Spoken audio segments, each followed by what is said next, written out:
Hey, everybody. Before we get into the show today, Melvin and I would just like to tell you how you can support the show. Don't forget to leave us a 5-star rating in iTunes, write a written review, and tell a friend. You can follow us on social media. We're The Life of X on Facebook and Instagram, and at Life of X Podcast on Twitter. We're definitely the most active on Twitter, so you should join us. Follow us there. Retweet our tweets. And head over to our support page at lifeofxpodcast.com. There you are going to find several options to support the podcast. The first is audible.com. For those of you who don't know what audible.com is, it is the largest purveyor of audiobooks on the internet. I have personally been using it for years. Many of the books that we have used for the podcast can be found on Audible. If you go through our portal on our page, you will receive a free audiobook when you sign up for a monthly subscription, and they will also kick us a few dollars. You can also support us by going through our portal to Amazon. If you do that, any purchases that you make, we'll get a small kickback. We've also added a featured book page to the website. Any of you who are interested in actually purchasing the books that we've used, many of which are fantastic books, you can go through there, and that will route you through our Amazon portal to the Amazon page where you can purchase the books. And so, again, we get a few cents off each purchase. Additionally, we've set up a Patreon page, and for those of you who are unaware of what that is, it is a service wherein patrons can pledge a certain amount of money per episode. So every time Melvin and I release an episode, you would send us $1, $2, whatever you can. We would appreciate anything. We have goals set up. We have different tiers so that we can also reciprocate your generosity. All your dollars help. That's right. But again, we would just like to say that the most important thing that you can do is rate, review, and tell a friend. Help get our name out there. All right. Enjoy the show. Thanks, guys. Hello and welcome to the podcast. My name is Arif Jadallah. And my name is Melvin Barnes. And that makes this The Life of X.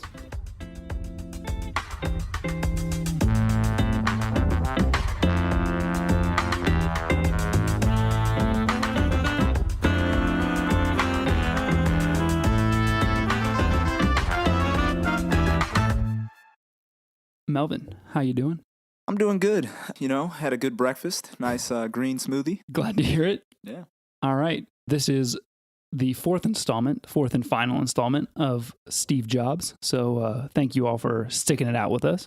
Yeah, it's been a long run, but it's been a journey. But we're getting there. Yeah. So the last time we talked about, or where we left off, was with Steve being pretty much made a non-actor at Apple. Yeah, this guy was falling. Yeah. He had a hot run there for a minute with Mac, and then started to fizzle out. Like all good things, they got to come to an end. Tried to seize power from Scully, and it backfired, and he was pretty much completely out. It's wild. It's wild to think about. I mean, I know we touched on this right, at the end of the last episode, but the idea that you founded this thing and now you've been forced out. That's what happens when you go public, That's true. I'd never go public. I feel like I need that money. Nowadays, you're seeing less and less people take their companies public and kind of just ride it out a little bit longer. But yeah, they needed money for the Apple II, and they got it, and IPO'd, made a bunch of money. But you run the risk of being booted. I feel like on the way out, I would have just been screaming like, "I'm going to burn everything down." Oh, I'm sure he was super graceful and tactful on his way out. Oh boy. Yeah. So anyway, we'll dive right in. So where we're at is that, Steve is out at Apple, and, this really was hard on him. He loved Apple and he loved being at Apple. That was where he wanted to go and create and all that. So he took a few months and he traveled around Europe, and he was still running in some pretty high up circles there. And he was at, all kinds of fancy events, offending people left and right, just being Steve Jobs.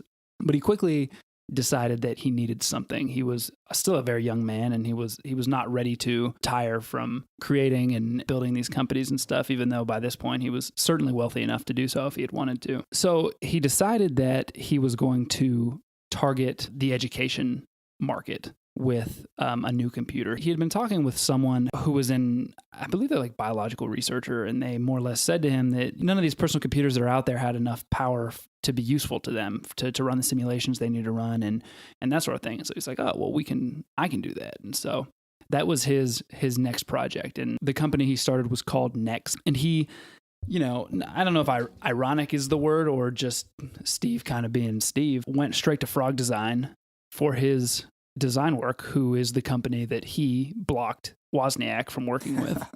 Yeah, real nice. He also started rating Apple for its talent, and he even grabbed the guy who was like Apple's liaison to universities. This is kind of crazy considering he had resigned in 85, right?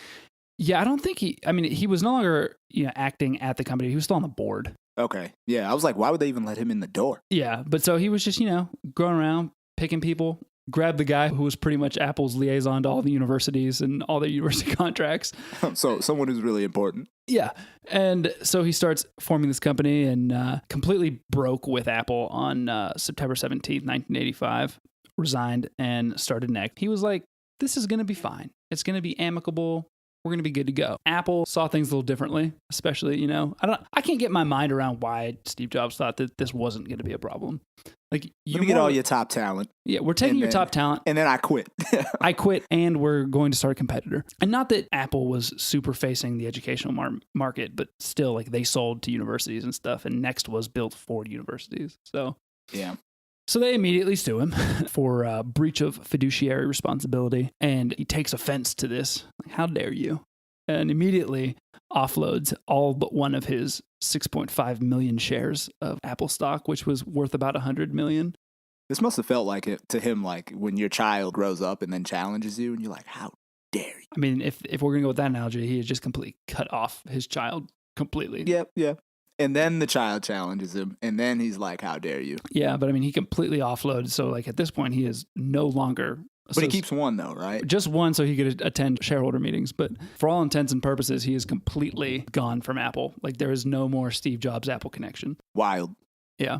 And so he does that. Like I said, he goes to Frog Design, gets his design work done there, and sets to work on building this thing. And if any of you have never seen a picture of it, I suggest you do a quick image search. Yeah, like I'm looking at it right now, and I swear we must not have had one of these, but like I swear I had one of these in my elementary school. Yeah, and I don't think many people did. I mean, you might have, but I know that logo, like that block thing with the NEXT. Like I know that. Yeah, I mean, it wasn't a big seller, but I mean, part of the problem was, they succeeded in making a more powerful machine, but the thing with Steve is that he was all about design over engineering. He wanted everything to look and feel high quality and to have this particular aesthetic. And I don't want to say cut corners on engineering stuff, but he made it more difficult and he made it a lot more expensive. So like he forced that perfect cube, and like that made it very difficult for circuit boards and that sort of thing. And he was like, whatever, just figure it out. And not to mention the fact, so he's funding this venture pretty much on his own. And you would think that like maybe I should not spend a ton of money on an unproven product. That's not what he did. Building the casts and everything like that for the machine itself were super expensive. He also went out and built this ridiculously expensive factory to produce these things that he didn't spare any expense on that. And even in there, like had specific requirements that were extremely expensive and were for nothing more than to look beautiful. In fact, like they didn't not improve the process. They made the process more difficult, and they were expensive just so that it would like look really good. Wild. So, I mean, he's the guy with the vision, right? And you're the engineer. And he's like, okay, this is what I need. And it's like, no, like that doesn't make sense. That's difficult. And he's like, well, I don't care what you think or what your problems will be. Make it happen. Steve was just out there trying to impute greatness. Reality distorting greatness. Yeah, that's right. And then again, even the building that they got for Next was, recently built. Very nice building. Jobs leases it and is like, we're redesigning the whole thing. I mean, at a certain level, I'm like, this seems very like Zen. But on the another level, I'm like, this is so far from Zen Buddhism that I don't know. Yeah. Before, when he was still in the early stages of Next, he had sent some feelers out to like venture firms and stuff like that. Like, hey, do you want to buy in? And they were like, pass. So he was lucky in one regard that there was one man willing to back him. And he came to him a little later after he realized how expensive this whole thing was going to be. And that was Ross Perot. I haven't heard that name in decades. Oh, man. Ross Perot, the bane of George Bush's existence. He, for his part, had, he was already very, very wealthy. And he had whiffed on Microsoft early on. And so he was chomping at the bit to get back into tech. And he was like, I believe in Steve Jobs. And so I'm going to back him. And Perot, not only did he bring money, but he also brought credibility to Next. And so that gave them a bit of a boost. But it didn't change the fact that Next just wasn't a commercial success. See, this is that thing where it's like, people, you see someone who gets in on the ground floor and they have all the success. And then it's like, oh, I want to recreate that success. But it's like, dude, the elevator's already lifted off. Yeah. And, it was a cool looking machine and it was sort of functional. The value in Next ended up being its operating system, which he ended up licensing out to other companies. But the Next machine itself was a total flop. But that also wasn't Jobs' only post-Apple adventure. So Jobs also is working on, he meets with his old buddy Ed Catmull, who was running the computer division at Lucasfilms. And what they need at Lucasfilms is a little bit of a infusion of cash. So George Lucas had run up against, some hard times, and they were looking for an investor, and Jobs has a lot of money, so he's interested in investing. But the catch is that Jobs demands that he become a majority shareholder. Yeah, because it was Catmull and one other guy, like Alvy Ray Smith from Lucasfilm, that wanted to buy it themselves initially. They just didn't have the money, and so they were like, oh, we'll get Steve. So Steve comes in and in typical Steve fashion kicks the door in and says, oh, you guys want to buy this? Let me get most of it and you guys can have some crumbs. I think and he did have the money though. So he kind of had and they agreed to it. So. Right. In the end, he ends up owning 70% of the company. Now, this company had one really, really, really important product that they produced, and that was the Pixar imaging computer. Now, this imaging computer could be used to produce 3D renderings that had a wide array of applications. Some were in the medical field, hospitals, and then there's also recon. Intelligence type stuff, maybe some CIA. Pretty much anything that you could think of that would need a 3D render.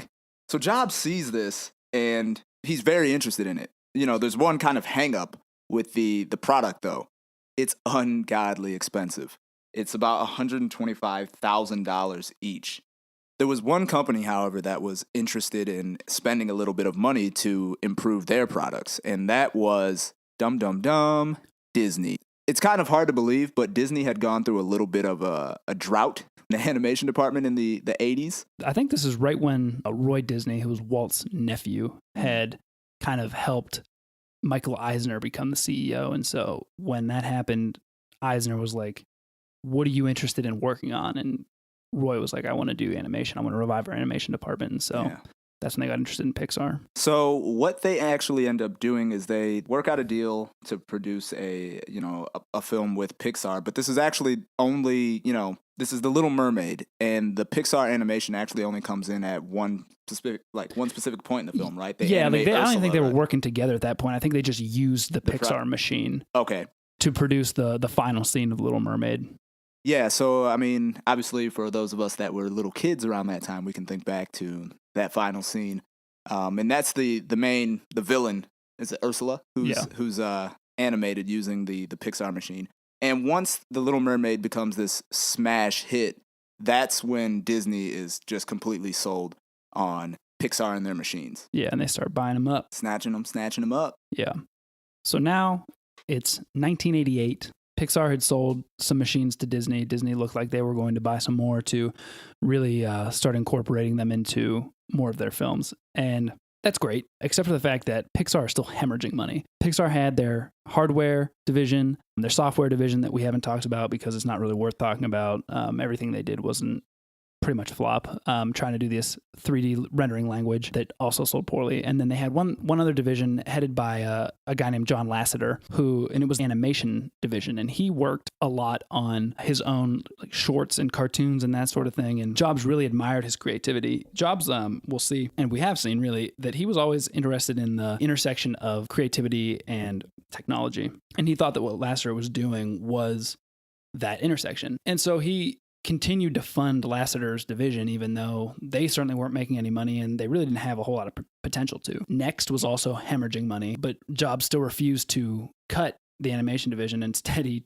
chose to lay off a bunch of people from Pixar without any sort of severance. He was eventually kind of talked off that ledge by Catmull and Lasseter, who convinced him to at least give some of these people at Pixar, many of whom they'd known for a long, long time, at least some sort of a severance. In the midst of all of this, the animation division needed more money, and they got it. Steve gave them another $300,000 despite not really producing any sort of revenue at all, but they produced a short that was based on a toy, and it was called Tin Toy, and it won the 1988 Academy Award for animated short films. And it's really funny to watch now because you can kind of see the inkling of Toy Story in it, but also it looks definitely like it was 1988. Like it is so much less smooth than anything that we would, if you were around mine and Melvin's age, that we would think of as Pixar production. Yeah. But it was apparently great for the time. And at this point, Eisner and Jeff Katzenberg, who was the head of the film division at Disney, were really impressed, and they really saw that we could really do some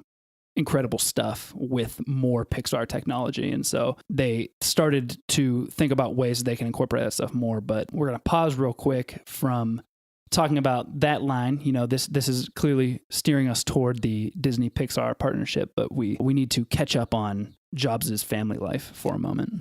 Unfortunately for Steve, his adopted mother, Clara Jobs, passes away in 1986.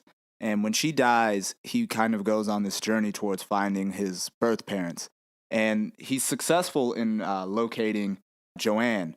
Now, we have to remember that Joanne and, what do we call him, John? Yeah, John for short. Joanne and John got married shortly after they gave up, or just a few years after they gave up Steve for adoption. And in that brief marriage that they had, they did produce one child, a girl named Mona. Now, after Mona was born, John ends up leaving and abandoning the just family. Straight abandoning the family. Which, a little bit like father, like son. Yeah, a lot like.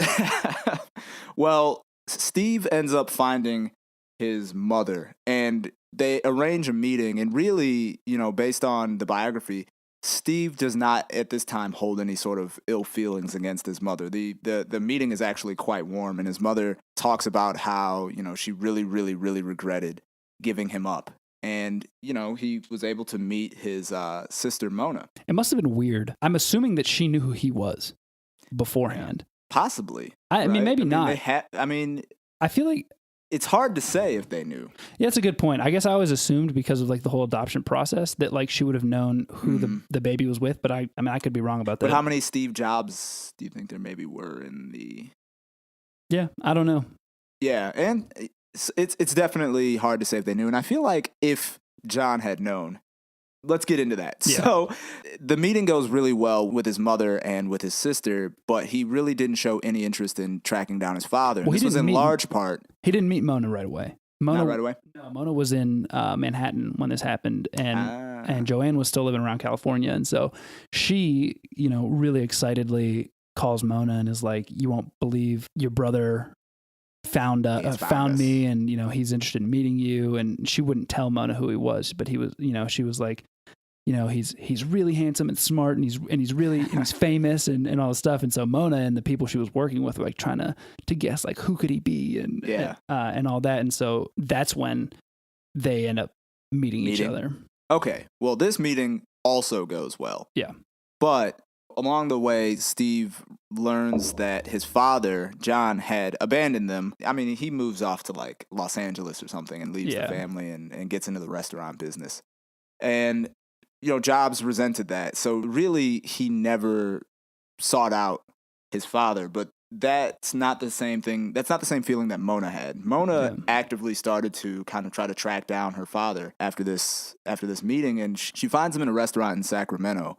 And they talk. And he apparently was very nonchalant. Oh, hey, how you doing? It's been a while. No big deal. I haven't seen you in however many years, but yeah, I'm sure you're doing fine. Come on, sit down, get your plate. Would you like something? What kind of food? I don't know. Whatever. But she meets him, and he talks about the restaurant and some of the people that have come through the restaurant. Now, keep in mind, he has no idea who his son is. Yeah. And he's talking about that restaurant that he used to own. This is the one in LA? Yeah, he was like, I used to have this big much clients, nicer. Yeah, I used to have this much nicer restaurant, and you wouldn't believe the people that came through there. Even Steve Jobs. I'm pretty sure if I had been Mona, like brain would have exploded. Yeah, and in Isaacson's account, like she was really struggling because Steve had been like, "Don't even mention me, like, Yeah. don't bring me up. I don't want him to know who I am. I'm not interested in meeting him." But John had actually brought it up to Mona that he was like, And there was another baby. Didn't let out that that's your son. Idiot. Yeah.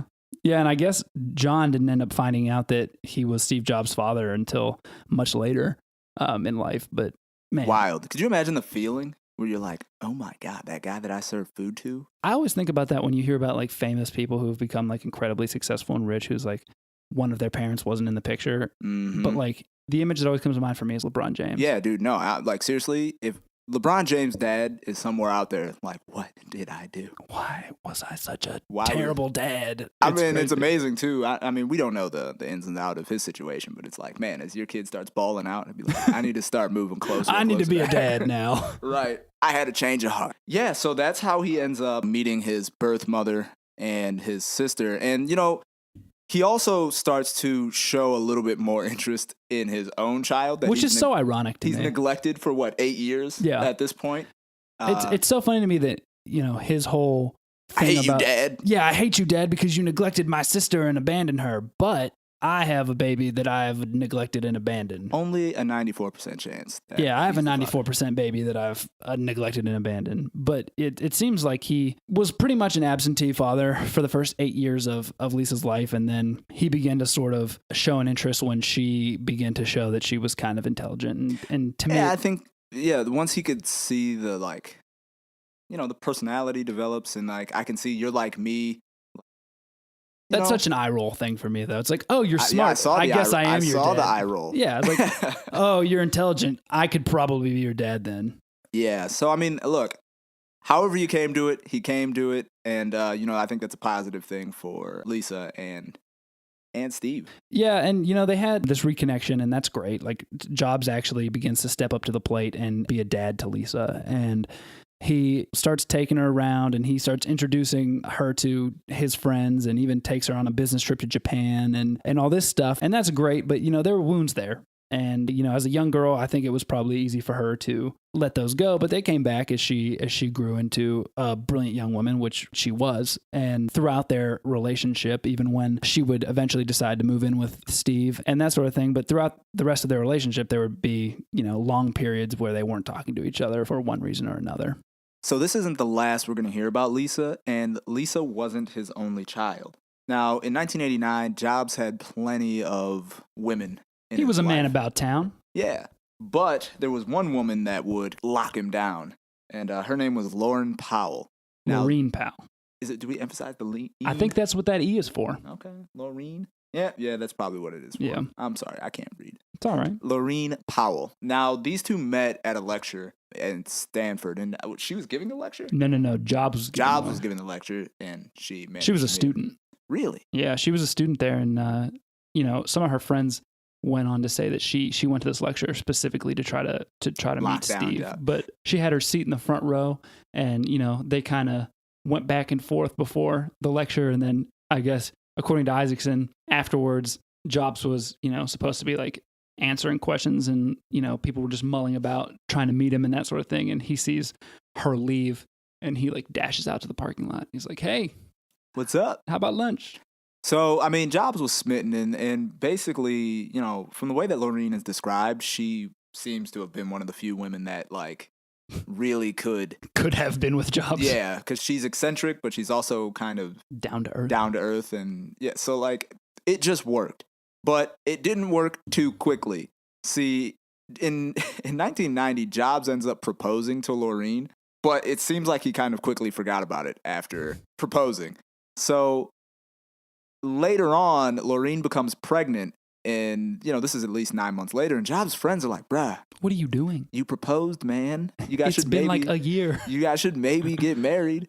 So Jobs does the right thing, and they end up getting married. Now, they go on to have a total of 3 children together. They have Reed in 1991, Aaron in 1995, and Eve, born in 1998. Yeah.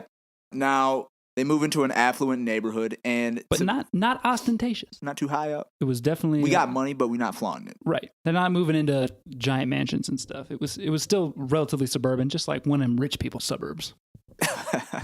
With the great school districts. And at the age of 14, they even let Lisa move in with them. Well, actually, I don't know if "let" is the correct word for that. Was Jobs forced?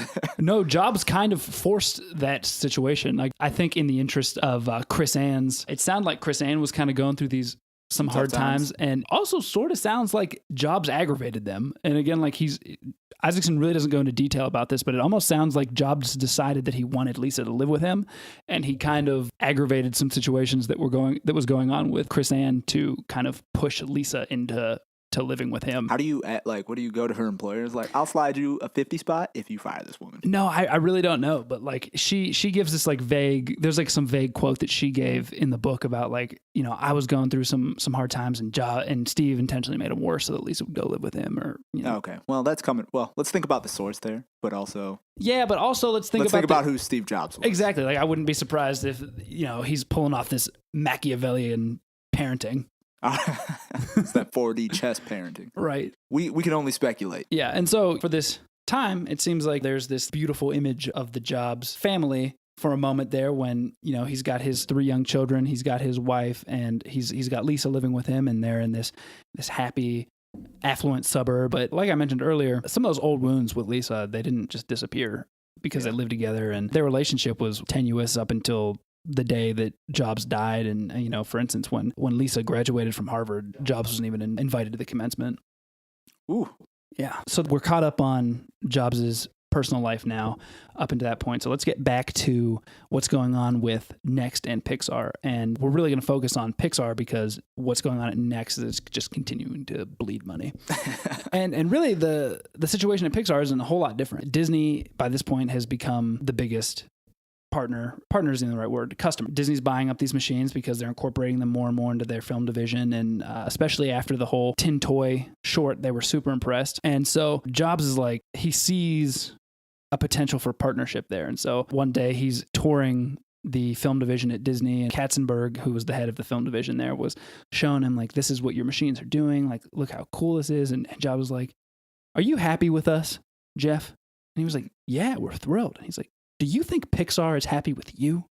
And he like didn't have anything to say. He's like, I don't know. I hope so. And Jobs was like, no, we want to make a film together. Jobs really saw this as an opportunity to make some money for Pixar because, like I said, Pixar really wasn't making money. And so they entered into negotiations. They were eager to work with Lasseter. I don't think we mentioned this before, but Lasseter had at one point worked in Disney's animation division, and he had left to do Pixar and stuff. And they had tried to poach him and get him back, but he was happy at Pixar, and he was a big Steve Jobs guy. He liked that Steve was always willing to bet on him and be loyal to him. And so Disney was interested in getting together and making this happen. But the problem was that the problem for Steve, I should say, was that he realized that Disney held all the power in these negotiations. And Steve, who was known as a shrewd negotiator, he had to deal with the fact that he was fighting a very uphill battle. Disney didn't need Pixar. Disney could use Pixar's technology, just as they were as a customer without needing to partner at all. And they had all the money. They could do this. They could distribute.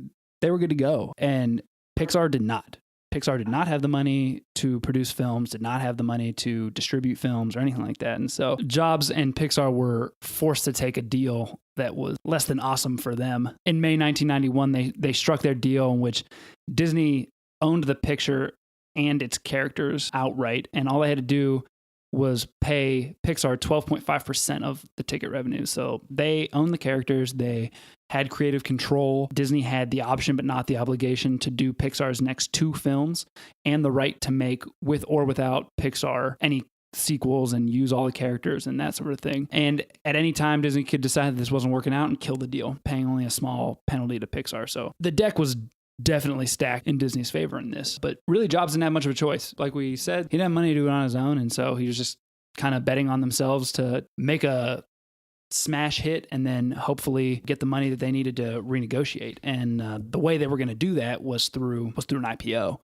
And the film, I don't think we mentioned this yet, but the film was Toy Story, which any of you... Not very good. Yeah, just no one's terrible. Have you ever heard of that film? No, I haven't. No. So obviously, it was a gigantic success. And Jobs had really gambled with the whole IPO thing, and he had scheduled the IPO to coincide with the release of Toy Story. So right after Toy Story came out, Pixar goes public, and huge success. Pixar's IPO was also a big success. Jobs owned 80% of it by that point, and the company was worth over $1 billion when it IPO'd, which was great for Jobs because he needed to renegotiate. There was already this tension with the release of Toy Story. People were like, what is this? Like, whose movie is this? Who is Pixar? Are they just a third party that was there to help Disney produce this stuff? Or like, is it a Pixar film and Disney's just distributing for them? And so there was all these questions. And of course, Jobs over at Pixar was really pushing the narrative that, this was a Pixar film. Disney was really just our distributor and that sort of thing. And really, Pixar had been the one driving the film. It had been their characters. It had been a lot of the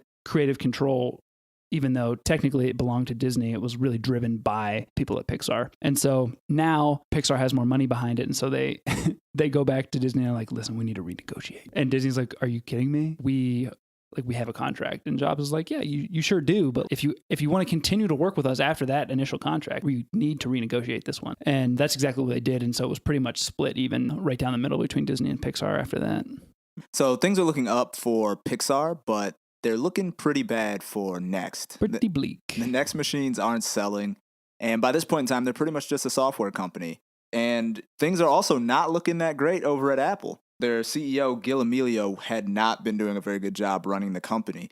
And basically, they have a new kind of operating system, which they called Copeland, that they were banking on to bring them into the future. Now, at this point in time, Apple is getting smashed by Microsoft. And they're going to have a bigger problem because Copeland is trash. The operating system is not going to be successful. So they kind of get the bright idea like, man, Jobs is doing really well over there with Pixar. Like, we need to get him back over here as soon as we can. Yeah, and also at the same time, Next had actually reached out to Apple previously about licensing Next operating system to them. So Jobs was like, why don't you just...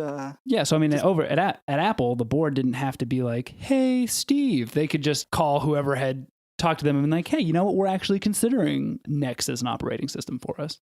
Yeah, so they get a hold of Jobs, and Emilio wants Jobs to kind of come back to the company. And did they want him to buy Next? I mean, Jobs said Jobs wanted right? them to buy Next because by this point he knew he had tried to sell Next a few times just to get his money back out of it. So he's like, I'm good on Next. So if you could just buy us. But he wanted straight cash, homie. That's right. But they were like, no. We need to see that you've got some skin in the game. And so they gave him some stock. Why don't you take a little stock? Yeah, and a little bit of cash here. Which Jobs, I think, reluctantly accepted. Yeah, well, originally they wanted to make it so he had to hold it for at least a year, but they settled on he had to hold it for at least 6 months. Right. Now, this is a big point for Gil Amelio. Yeah, this will come back. Because things are doing so poorly at Apple. I mean, Emilio's getting hammered in board meetings. They're questioning him, like, why are sales down 30%? And in the media. And Jobs comes back, which was great for Apple. But Jobs is not throwing the life preserver to Emilio. He's watching this guy drown. Jobs has a very laissez-faire attitude when he comes back. He comes back and he's like, I'm only coming back part-time, and I'm really just here to oversee the next transition. And he had a friend named Larry Ellison who was a big power player and stuff, and he was like, let's just do a hostile takeover. Like, let's buy up all this stock and that was that little devil you. On his shoulder. Yeah. I was like, Jobs, what are you doing, man? Like, you can run all this. Yeah, just take it all over. Steve didn't want anything to do with Larry Ellison's hostile takeover, but he definitely had it in the back of his head that he was looking to reclaim his seat of power. And this comes to a head 6 months after Jobs, comes over and he's able to sell his stock. And what does he do? He just offloads it completely. All of it. And we know what this means. In terms of you're running a company, this is basically a major vote of no confidence. Yeah, because people can see when it's not hard to figure out for people when someone sells a gigantic portion of stock like that. And it's easy to crash the stock, which is exactly, I mean, he didn't crash the entire stock, but it's a vote of no confidence in Gil Amelio when Jobs and let's offloads remember all his who stock. it is. You know, it's not just any investor. This is, you know, it's Steve Jobs. It's the founder People of the look at him company. like he's a genius. And if he's unloading, it's like, whoa. Again, like Melvin says, this is not the first problem that Gil faced. You know, there's one really funny anecdote that's told in the biography that Jobs and Ellison would come to refer to as the parable of the sinking ship or something like that. Like the parable of the boat? Or yeah, something like that. That Ellison introduced Amelio to this technology writer at some event, and she's talking to him about it, and Gil's like, you know, I view Apple as a great big boat that is filled with treasure, and that boat has a hole in it. And it's my job as a CEO to right that ship and to make sure it's going in the right direction.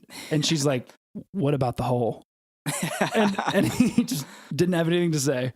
So it's like, you know, I don't know anything about Gil Amelio. How do you not just roll with that punch and say like, oh, we patch it. Oh, we patched that hole. We patched the crap out of that hole. Yeah. And, you know, like I said, I don't know anything about Gil Amelio, but he's definitely portrayed as kind of bumbling and foolish by Isaacson. And so he was definitely perceived that way by the media, and the board was kind of over him. And so on July 4th, 1997, they officially cut ties with Gil, and they asked Steve to be his replacement, but he was like, nah, I don't really want to. You guys should start a search, and I will, you know. Do like the interim thing. Yeah, I'll continue to consult, but I don't even want you to pay me. I think he took like a salary of like $1. $1. Yeah, it was like, was it annually $1 or something? Yeah, I think like it was, $1 annually, no stock options, and that sounds like the most gangster thing. Can you imagine walking around a place, they want you there so bad, and you're just like, bro, I don't even have to be here. Yeah. Y'all only pay me $1. I'll leave anytime I want. Yeah, and really that's exactly the hand he played, because he knew how bad the board wanted him there and how bad they needed him there. And so he really started being the decision maker again, but he really didn't like the board that Apple had in place. He had a, you know, quote unquote bozo list that included pretty much every member of Apple's board at the time, and he would just go around making demands to him. He would just be like, you know, this is what needs to happen or I'm out. Man, I'm trying to think, like, what's the bigger 90s comeback, Jordan or Steve Jobs? Oh, it was Steve Jobs. Oh, you know what? It was absolutely Steve Jobs. We're gonna have to walk away. Jordan was overrated. Podcast. This is the start of the. This is the beginning of the end. This is the beginning of the end of the pod. All right, moving on. Well, I mean, I just want to point out real quick too that, you know, one of the big reorganization and, you know, visionary things that Jobs had was that Apple needed to get back to imputing greatness and that sort of thing. But also he saw that under Amelio, Apple had been kind of going off in all these different directions. And so Jobs envisioned like a quadrant deal for Apple. Like, these are the only things that we should be working on: consumer, professional, and then we have desktop and portable. So those are our new 4 focus areas, and we're cutting everything else. We're cutting the random stylus handheld stuff and all this other stuff. And they were like, okay, I guess that's what we're going to do, even though we don't really want to. But Jobs was like, it's my way or the highway. And he actually did that with the board themselves, because he was just like, listen, I think you're a bad board, and I want you all to leave. And if you don't, I'm going to. So they each left, except for they asked him if they could keep 2 people on, and he agreed, and he even waved goodbye to Mike Markkula, and that was kind of his revenge for that original ouster. Oh my goodness. Now, was this before 2000 when he officially becomes the CEO again? Yeah, so that was before then. So he's not even the official CEO again, and he's killing the board. Well, here's the thing though, like, the board of directors is technically supposed to be there in interest of the shareholders, and it was very clear that it was in the shareholders' best interest to have Steve Jobs at the helm. Yeah, there would have been a mutiny if he had left again. Yeah, so by that point he had taken the interim CEO title, and they just sort of stopped looking for a new CEO. And then in 2000, he actually took the official title of CEO. Wouldn't that be nice? You come in for a temp job, and they're just like, we stopped looking. Just keep working. Keep doing what you're doing. So Jobs officially takes the title of CEO back officially in the year 2000. And under Jobs' stewardship, the company's stock goes from $14 per share all the way up to $102. Yeah, in 3 years. Share. That was when he came back, and he came back in 96, kind of took over in 97, and this is 2000. I need the time machine. Now, we also have to remember that, this was sort of post tech bubble burst. So Yeah. shares in the technology industry were coming back sort of in general. But I mean, I don't think it would have come back like that without Steve. That's a major comeback. Yeah. In addition, so Steve, obviously he'd been working for $1 up until that point, and he's got to renegotiate his contract. Can't have the CEO making $1. Yeah. So they say, like, Steve, we'd like to give you 14 million in stock options. Sounds good, right? Steve says, no. What I want is a plane. And they say, oh, you want that's all? You want a private jet? We can get you a private jet, man. Here, you know what? Let's start looking. G6s? Great. And then Steve's like, oh, I also want 20 million in stock options. Yeah, and that's not $20 million in stock options. That's 20 million stock options. 20 million stock? Yeah. Wow. Yeah. So they were like, wait, we wanted to give you 14. You said you didn't want the stock options. He's like, well, I didn't, but you offered them, and now I want more. Now I do. I don't even like. Here's what we're gonna give you. Like, we're gonna give you a little bit of money, and then you're just like, no, I want this, and also give me a lot of that. Classic Jobs gets exactly what he wants. And pretty they're much. like, sure. All right. I mean, but honestly, like at that point, they didn't really have much of an option. Right. So I mean, Jobs has, if he leaves the company, it's gonna damage the company. Yeah, it's gonna crash it. And this is really kind of like the legendary section of Apple. This is when the heyday, the takeover of the industry. I remember, man, when them iPods and whatnot started popping up. Yeah, and so, we are not going to go super in depth on each of these innovations, but we are going to talk about them a little bit. If you want a really in-depth discussion of each and how Jobs created and was responsible for the creation of this next line of innovations and that sort of stuff, definitely pick up Isaacson's book. He does a great job of talking about the process that went into it. But I mean, we'll talk a little bit about it. Talk about how it hit my life. Seriously, I mean, Jobs' whole thing was that he wanted Apple products, and initially it started with the computer, like the desktop and the laptop or whatever, to be the digital hub for your life. He was like, why couldn't I manage all my music on my computer? Why couldn't I take some pictures and then put them on my computer? He really wanted the computer to be the central storage area and that sort of thing in your life. And, that really started with the iPod because he's walking around. You got to listen to CD players. I had my Sony Walkman. Yeah, man, I had mine too. And if you haven't had one of those bad boys skip. Mm-hmm. Hard. Especially, I remember when I was in middle school, I would go to the gym getting swole. And like middle school swole. Oh yeah. And if I was on a treadmill and you like try to run with that in your pocket, it was jumping all over the place. Oh yeah, dude. You couldn't run. You couldn't really run with them. And I just remember like being in, I'd say, high school, and all of my buddies, we're getting in the car. And they've got like got the iPod, but the crazy thing is you had the thing where you had like the cassette player and you put it in and then you just like plug it into your iPod, and it like changed the game. Yeah, and it's funny now because like if you look at the original iPod, it's so big and clunky. Oh, dude, you could kill a man with that thing. Yeah, but like at the time it was. Oh, it was insane. It was ridiculous. It was like, and that wheel. What? Yeah. Yeah. Oh, it was so satisfying too. And believe me, all that tactile stuff was completely intentional by Steve Jobs. Oh yeah, dude, I would still use that today. Yeah. And I think as of 2018, they actually still make iPods, but they only sell iPod Touches, and they sell them obviously in very low quantities because the iPhone, yeah. So obviously that was huge, and what came with it, because at the time, like that was just a music player. Yeah. And Jobs quickly realized that, the way that people are getting digital music, the music industry was in crisis mode. Yeah. It was in crisis mode because now people are, with the advent of the internet, people are streaming music. You remember illegally. Kazaa and yeah, and there weren't a lot of legal good ways to get music from the internet. A lot of time you were just ripping stuff. Illegal. There was, what was it? Kazaa, and then what was the big one that Napster, man. I did not download any. What was it? LimeWire? Napster. Yeah. And then LimeWire was later, but at the time, Jobs believed that people would like a legal way to buy music. Yeah. And so he was like, we need to, make it. And, it's funny to me too, because the ones that were legal that like were just like not good quality, but they were subscription. Mm-hmm. And it's funny to me that it switched over to the iTunes model wherein you would just buy albums like you would in a store, except digitally. Well, the other crazy thing too is now you had people like you could kind of like listen to the samples of the albums and figure out what songs you wanted, and you just buy the individual parts of the album. Like, I wanted these 4 songs. Like, I didn't want the whole album. Yeah, and I mean, he had to fight for that because that was something the music industry didn't want. But I was going to say it's funny, too, because now it's kind of like we've circled back to the subscription model, like with Spotify and that sort of thing. But initially, when iTunes got their deals done, it was huge because, again, like Melvin said, it was revolutionary in that you could just buy these songs off the album, and it changed the way that people had to think about, like, what is a successful album. And I mean, it completely changed the way we listen to music. It completely revolutionized the music industry in general. And another thing that was crazy was that, before you had to like coax like celebrities and music groups and stuff like that to like be a part of these like ad campaigns and stuff like that. But it got to the point with iTunes because iTunes became iconic. The iTunes commercials became iconic, like the white silhouettes dancing against like colorful backgrounds.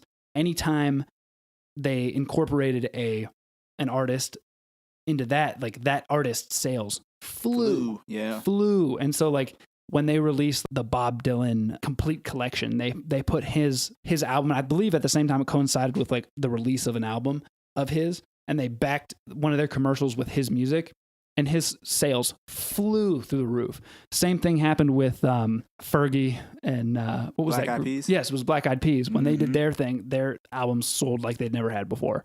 It quickly became like artists wanted to be parts of this, and it wasn't necessarily the other way around where they were trying to lure people to be part of their ad campaigns. The artists were trying to be part. And one thing that's crazy too is then like that transitioned into the iPhone, and it was like you had everything that you had with the iPod, but now it was a phone, man.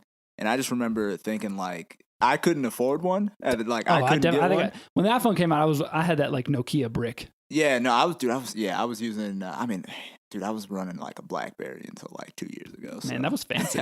I came to it late though. Like I came to it when like BlackBerry was out, but I liked having an actual keyboard. But like, no, the iPhone, man, nuts. Like absolutely nuts. Like my iPod, I'm making like phone calls. Like, just. And you've seen still this whole idea of the digital hub. Everything's all together. It's integrated. It shifted to the phone now. It shifted away from the laptop and the desktop and all that sort of stuff to the phone. And then, of course, what followed was the iPad, which, people were like, why would anyone just want this? A bigger iPhone. Yeah. But it's taken off. Yeah. Like, it's. And then, of course, you have iCloud, which has also changed the way that like people store things. You no longer have to have, a terabyte hard drive, external hard drive to store things. You can just upload stuff to the cloud. And it's just like, that was really his vision, this idea of Apple being your digital hub. And the next step, according to Isaacson, in Jobs' mind was the TV. And, like Apple TV is a thing, but it's not, that's not what I'm talking about. I'm talking about an actual television set. That was like the center of your home. Yeah. That was the next step in this whole digital hub thing. It's kind of interesting too, because I mean, to look at it objectively, like there's the brilliance of having all of this stuff that's integrated, centralized, and, it's seamless. But, then there was also what we've come to realize is kind of sometimes the downside of all that is that like in Jobs is the way that he devised it, it is very limiting in certain aspects of how you're able to use your computer. It's like staying within this framework is perfect. But sometimes when you step outside of it, you run into issues, especially if you have something that's outside of that ecosystem. Yeah. It's like when you have all friends in a group chat that have iPhones and then one guy has an Android. Yeah, Arif is looking at me funny right now because I just you screw up all of our group chats. All of them.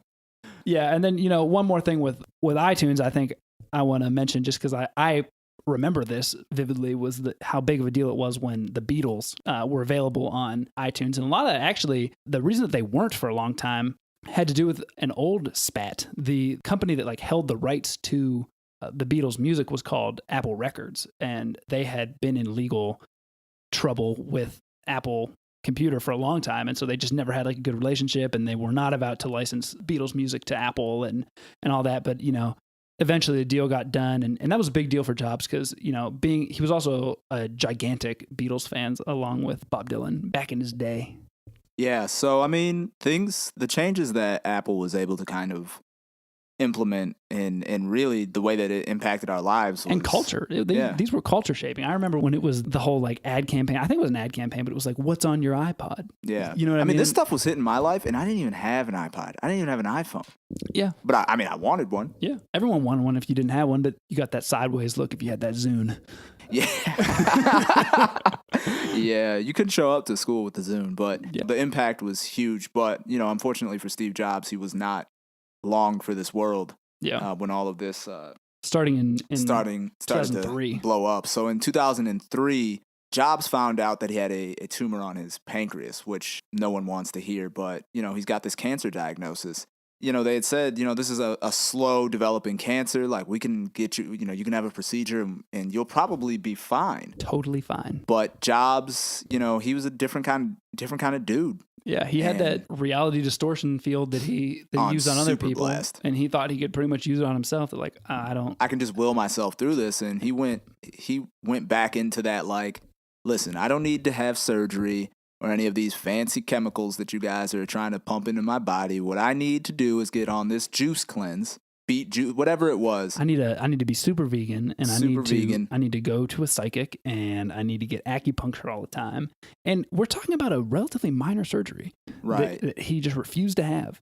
So, his approach was alternative medicine, which we're not here to dog alternative medicine, but in hindsight, maybe he should have gone with the surgery in 2003. Well, he postpones all of this until 2004, the following year. And he has a change of heart because he goes and sees the doctor, and the doctor's like, listen, man, it's bigger, it's spread, you're in trouble.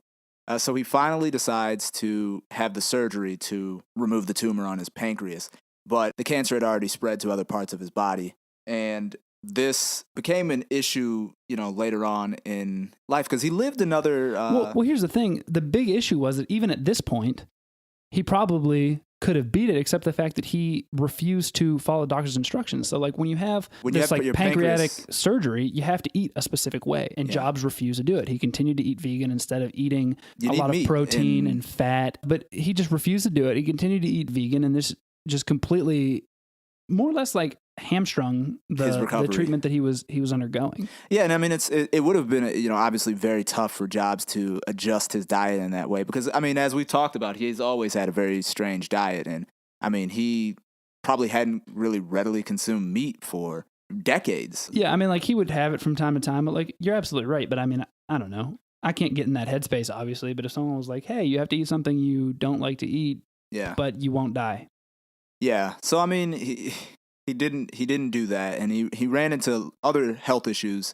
Just a few years later, he actually needed a liver transplant, and in the state of California, he was way down the list. Now, this is around, I think, 2007, and he's way down the list, so it's not looking good for him. But in the United States, a lot of your healthcare outcomes are determined by how much money you got. So Steve was actually able to get himself on 2 transplant lists, one in California and one in Tennessee. But there was a loophole that allowed him to do this. The loophole was that if you have to be able to get to either hospital within a certain period of time, which most people can't.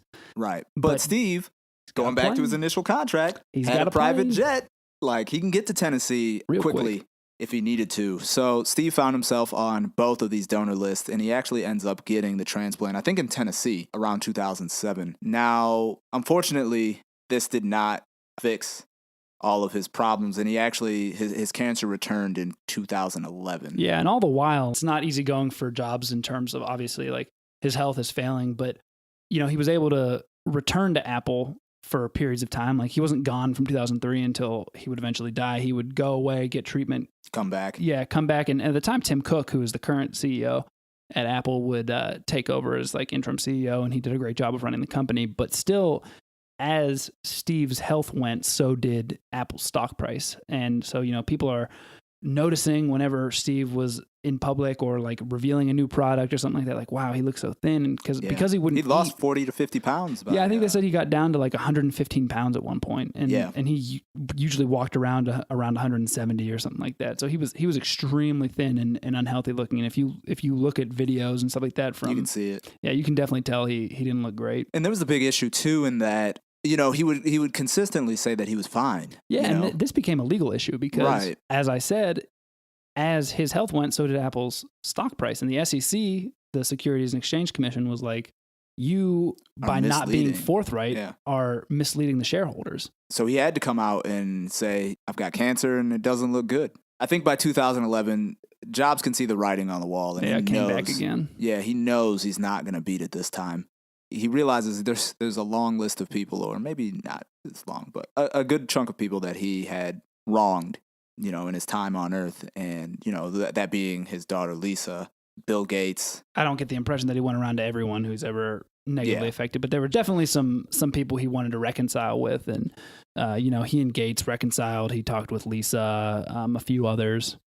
On August 24th, 2011, Jobs officially resigned from Apple, recommending Tim Cook as his replacement. And then on October 5th, 2011, Jobs died from a respiratory arrest that was because of the cancer in his home, surrounded by the people he loved. They had a small service for him, but it was a huge deal in the media. Yeah. I mean, what was it with the Apple stores? Like, wasn't there like a... I know that people came out in mass and like were all at the Apple stores to honor him and that sort of stuff. Microsoft, Disney, like a bunch of companies and stuff like that. Like they flew their flags and they had staff for him. He was then eventually buried by his family in a very small service, an unmarked grave in the Alta Mesa Memorial Park in Palo Alto.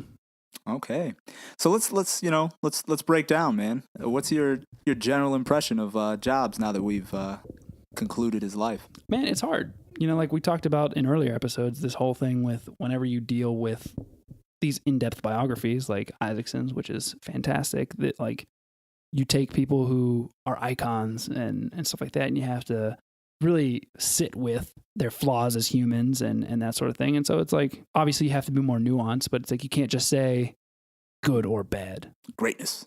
Yeah. I mean, like he was a genius. There's no doubt in my mind that he was a design genius and he changed the world and shaped the culture. But at the same time, like you can't overlook the way he treated people. Yeah. I mean, I think like you said, when you strip back the icon, you find a person, man.